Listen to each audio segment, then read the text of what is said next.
আমি বহুতো সময়ত আমাৰ ঈশ্বৰ যোৱাক আমি এটা সঁজুলিৰ নিচিনা আমি ব্যৱহাৰ কৰিব বিচাৰোঁ। আমি বহুতো সময়ত আমি নিজৰ স্বাৰ্থৰ কাৰণে আমি ঈশ্বৰ যোৱাক বিচাৰোঁ। আৰু যেতিয়া আমাৰ কাৰ্য সম্পূৰ্ণ হয় তাৰ পিছত ঈশ্বৰ যোৱা কোন হয় তাক আমি পাহৰি যাওঁ।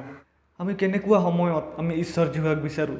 যেতিয়া আমি সমস্যাত থাকোঁ আমি সেই সময়ত আমি ঈশ্বৰ যোৱাক বিচাৰোঁ। যেতিয়া আমাৰ পৰিয়ালত বেমাৰ আজাৰ হয়, যেতিয়া আমাৰ টকা পইচাৰ অভাৱ হয়, আমি সেই সময়ত আমি ঈশ্বৰ যোৱাক বিচাৰোঁ।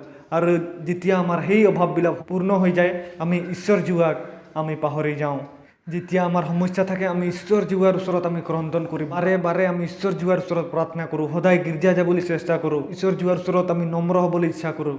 কিন্তু তাৰ পিছত আমি সকলো পাহৰি যাওঁ। আমি ঈশ্বৰ যোৱাক আমাৰ স্বাৰ্থৰ কাৰণে আমি ব্যৱহাৰ কৰিব বিচাৰোঁ। বহুতো সময়ত আমি ঈশ্বৰ যোৱাৰ নাম লৈ আমি নিজৰ বেনিফিট আমি বিচাৰোঁ, কিন্তু আমি কেতিয়াও ঈশ্বৰৰ ইচ্ছা জানিবলৈ নিবিচাৰোঁ। কেৱল আমাৰ নিজৰ ইচ্ছাক পূৰণ কৰিবলৈ আমি বিচাৰোঁ।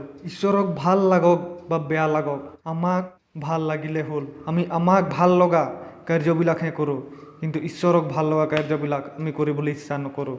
কেৱল নিজৰ স্বাৰ্থৰ কাৰণে আমি কাৰ্যবিলাক কৰোঁ। এজন প্ৰকৃত বিশ্বাসীয়ে সদায় ঈশ্বৰৰ ইচ্ছা কি তাক তেওঁ জানিবলৈ চেষ্টা কৰে। তেওঁ কেতিয়াও ঈশ্বৰক এটা সঁজুলিৰ নিচিনা ব্যৱহাৰ নকৰে।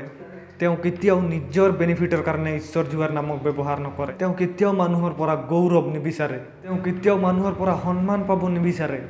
কিন্তু তেওঁৰ জীৱনৰ পৰা তেওঁ ঈশ্বৰ যোৱাক গৌৰৱান্বিত কৰে আৰু ঈশ্বৰৰ ইচ্ছা কি তাক জানি সেইমতে জীৱন যাপন কৰে। দানিয়েল 2:7 দানিয়েলে তেওঁৰ জীৱনৰ পৰা সকলো গৌৰৱ মান সন্মান তেওঁ ঈশ্বৰ যোৱাক দিছে। সেইকাৰণে আমি সদায় ঈশ্বৰৰ ইচ্ছা কি তাক জানি আমি সেই ঈশ্বৰৰ ইচ্ছা মতে চলিব লাগে। আমি কেতিয়াও ঈশ্বৰ যোৱাক আমাৰ সঁজুলিৰ নিচিনা ব্যৱহাৰ কৰিব নালাগে।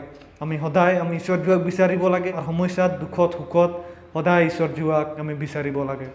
সেইকাৰণে আমি ঈশ্বৰ যোৱাত ভয়কাৰী জীৱন যাপন কৰিব লাগে।